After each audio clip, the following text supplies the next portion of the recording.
Hello సహోదరులారా, బాగున్నారా? మత్తయి సువార్త 24వ అధ్యాయంలో యేసు ప్రభువు చెబుతున్న మాట ఏంటంటే, ఇక్కడ అన్యాయం విస్తరించడం చేత అనేకుల ప్రేమ చల్లారును అని చెప్పాడు. అన్యాయం విస్తరించడం చేత అనేకుల ప్రేమ చల్లారును. నేను వచ్చేటప్పుడు భూకంపములు, కరువులు, వేదనలు, అక్కడక్కడ భూకంపములు, ఇవే వేదనలకు ప్రారంభం. కానీ తక్షణమే ప్రభు వస్తానని కాదు అని మళ్ళీ చెప్పాడు. ఇవన్నీ జరగబోతున్నాయి, కానీ వెంటనే రాకడ వస్తుందని ఇది అంత అనుకోవడం అనే విషయం కాదు. ఎందుకంటే ఇంకా కొన్ని జరగవలసి ఉంది. అన్యాయం విస్తరించిన చేత అనేకులు ప్రేమ చల్లారును అంటున్నాడు. అన్యాయం అంటే ఒక మాట చెప్తాను, అది మత్తయి సువార్త 24లో. అది ఇక్కడ ఏంటంటే ఎంతోమంది ప్రవక్తలు పంపించాడు. ఇక్కడ చిన్న ఎగ్జాంపుల్ కూడా కొన్ని చెప్పారు. ఒక వ్యవసాయం, ఒక ల్యాండ్, ఒక తోట ఉంది.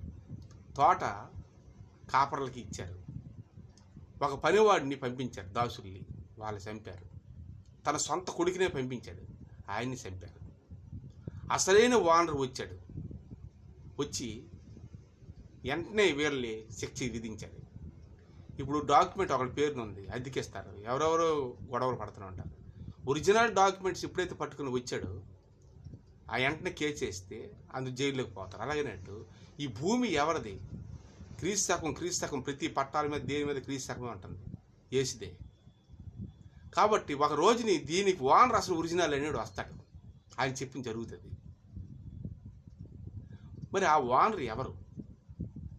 అందుకే అన్యాయం విస్తరించిన చేత అనేకుల ప్రేమ చల్లారు. ఒకరితో ఆకుపడి చేస్తారు. ఈ భూమిని ఎక్కడ ఖాళీ ఉంటే చాలా హైదరాబాద్లో ఆ స్థలాల్లో ఇల్లులు కట్టేస్తారు. ఇది నాది అంటాడు. ఆ కాగితాలు పట్టుకుని ఒరిజినల్ ఎవరు ఒక్కడొచ్చాడు అనుకో, పొరపాటుని ఎవరో పని వాళ్ళు ఆయన చంపేస్తారండి. అసలు ఒరిజినల్ ఓనర్ వచ్చేసాడు అనుకోండి, ఆడు దమ్ము లేనివాడు అనుకోండి, లోకలో దమ్ము ఉన్నవాడు అనుకోండి, వాడిని కూడా మర్డర్ చేస్తారండి. అంటే ఇక్కడ ఏంటంటే, ఇక్కడ ఇది దురాలోచన, ఆకుపడి చేస్తారు భూమి అంతా.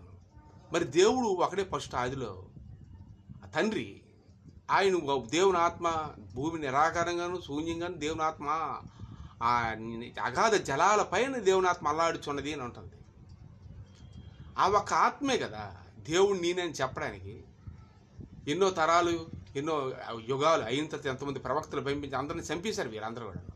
కానీ ఒరిజినాలిటీగా అసలు ఓనర్ దిగాడు యేసు ప్రభు, నేనే దేవుడిని, నేనే సత్యం, నేనే మార్గం, నేనే జీవం అన్నాడు. నువ్వు దేవుడు అని చెప్తే దైవ దోషం చేస్తున్నాడు. ఆయన సిలువేసి రక్కుట్టి ఆయన్ని ఎన్నో విధాలుగా హింసించారు. కానీ ఆయన ఒకటి చెప్పాడు, ఇవన్నీ మీరు ఎన్ని చేసినప్పుడు కూడాను ఈ దేవాలయం పడగొట్టి 3వ దినమని లేపుతానని చెప్పాడు. ఈ దేవాలయం పడగొట్టి 3వ దినమని నేను లేపుతాను అని యేసు ప్రభువు చెప్పాడు. ఇదేంటి ఆశ్చర్యపోయారు. అంటే దేహం గురించి చెప్పారు. నన్ను చంపేసి మొక్కలు చేసినా నేను 3వ దినమని లెగుస్తాను అన్నాడు. అలాగే ఆయన సమాధి చేసి అన్ని చేసేసారు.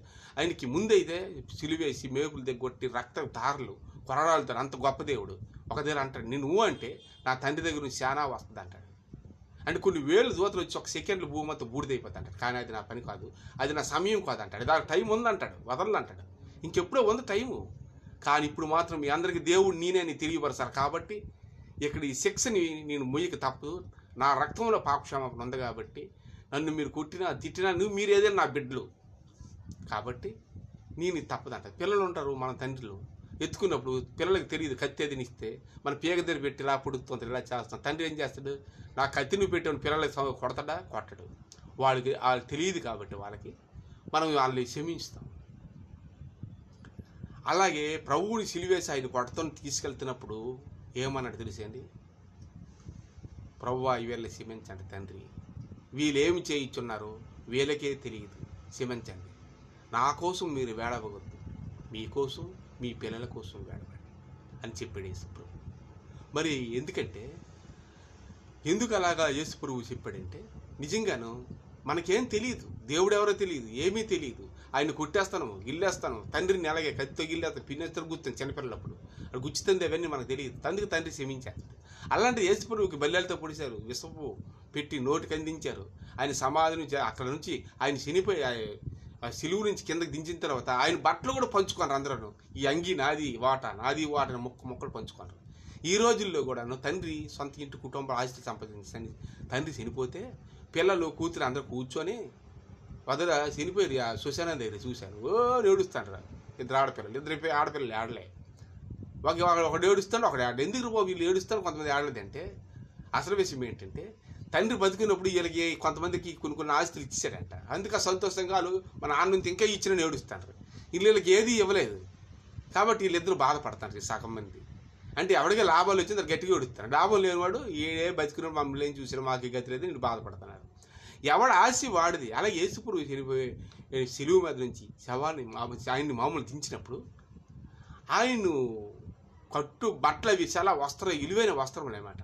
అవి మళ్ళీ పంచుకుంటారు సీట్లు వేసుకొని, లాటరీ వేసుకొని. చాలామంది అలాగే తల్లిదండ్రులు చనిపోయిన వేడరా శవం దగ్గరికి వెళ్ళిపోయి వీడేం ఆశించాడు, ఎవరికేం చెప్పాడు, అది చూడాలరా, లోనికి వెళ్ళాలి, తాళాలు ఎక్కడ పెట్టాడో, ఈ బిల్డింగ్ మందేరా, ఎవడి పేరు వీళ్ళం రాశాడా ఏటని ఈ ఆస్తులు పంచుకోవడం కోసం ఉక్కిరి అయిపోయి ఈ సావుగారి చాలా ఘనంగా చేస్తారు. 10,000తో అయిపోయింది, నాదో 10 మంది కొడుకులేదు, 10 లక్షల రూపాయలు ఖర్చు పెట్టేస్తారు. లక్షలే. ఎందుకంటే రేపొద్దున పెట్టలేదు వీడికి వాట ఇవ్వరని. బతుకున్నప్పుడు కొబ్బరి నీళ్ళు వదిలి చూశాను. బతుకున్నప్పుడు కొబ్బరి నీళ్ళు అడిగాడు తండ్రి, ఇవ్వలేదు. నేను ఎలాగేదో పాపం ఏదైనా ఇచ్చేవాడు. ఎంత చెప్పినా కొబ్బరి నీళ్ళు ఇవ్వరా, ఒక సలవా చేద్దాం పాపం మందులు ఓడుతానంటే ఇవ్వలేదు. వారు చనిపోయినప్పుడు 100 కొబ్బరి బండాలు తీసుకొచ్చిన కొడుకు.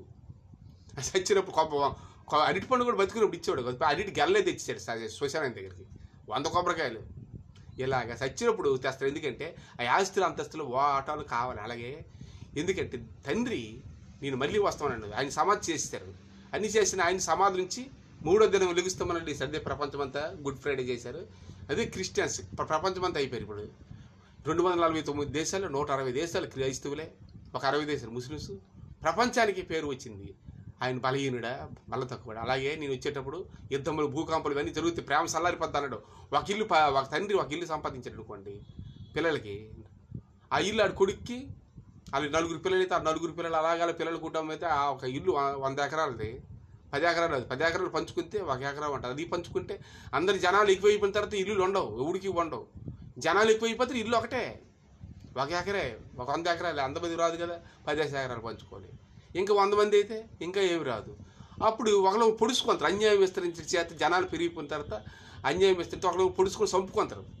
తండ్రి చచ్చిపోతే ఆనందపడతారు, ఇది మనకే కదా మనం పంచుకుందామని ఈ లోకంలో ఉన్నారు. తండ్రి మాత్రం తప్పనిసరిగా తప్పు చేసినవాడు శిక్ష. నేను వచ్చేటప్పుడు నన్ను పొడిచిన వారు, నన్ను ఇబ్బంది పెట్టిన వారు అందరూ కూడా ప్రతి ఒక్క నేత్రములు చూసును అన్నాడు యేసు ప్రభు. తప్పనిసరిగా వస్తారు, శిక్షకి కారుగులు అవుతారు. ఇది ఈ వాక్యాన్ని అందరికీ షేర్ చేయండి. Thank you.